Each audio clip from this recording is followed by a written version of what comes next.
Well, hi. My name's Jim McLaughlin and I'm the storyteller who came to your school the other day to tell you the story Welcome to Kory's World. I'm sitting here in the children's room at handsofamilyhelpnetwork.ca, and of course I have Shadow with me. You remember this must be Shadow because if it was Millie, the other dog, well, she'd be jumping all over right now, but Shadow of course is nice and calm, and Shadow and Kory became best friends in our story, didn't they?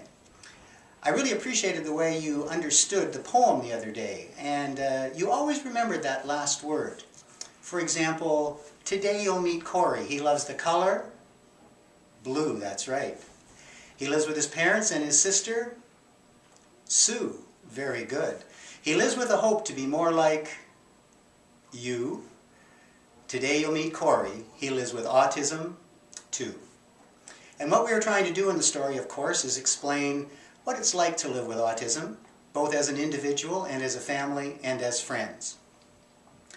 Now you remember that Sue, this was Kory's sister, and her friend Ethan, it was Ethan's family who raised Burmese mountain dogs, and of course Shadow is one of the dogs. You also probably remember Mrs. Camp, who became known as Mrs. C in our story. She was Kory's educational assistant.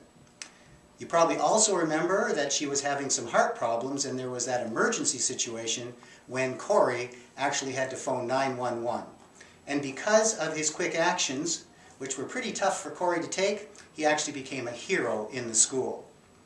You may also remember a little bit about silly bands and the fact that he didn't really want to wear them very much, but he did so at graduation and ended up giving one of those to Mrs. Camp. Well, let me sort of fill you in on what's been going over the next couple of years. Kory is now graduated from grade 8 and he's currently in grade 10.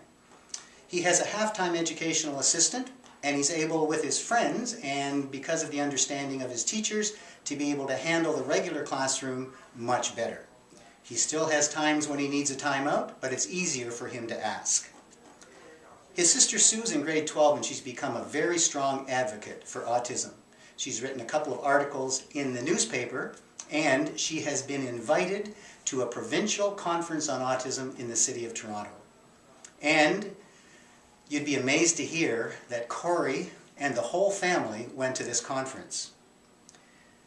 Somebody has to introduce Sue at the conference, and I don't think you'll be surprised to find out that Kory actually stood up in front of a large group of people at a convention and introduced his sister.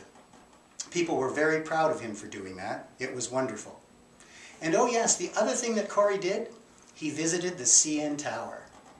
And guess what? When he walked around the CN Tower, you know that plexiglass floor I talked to you about? The one that's kind of, well, dangerous or difficult to walk on, especially if you don't like heights? Kory's mother and father, and even Sister Sue, were struggling with walking on that plexiglass. But guess what? Kory looked down, walked across the plexiglass, and made it to the other side. He's overcome a lot, and he will continue to do so.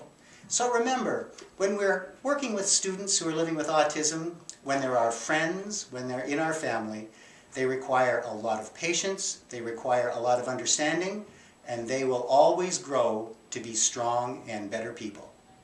Bye for now. See you soon.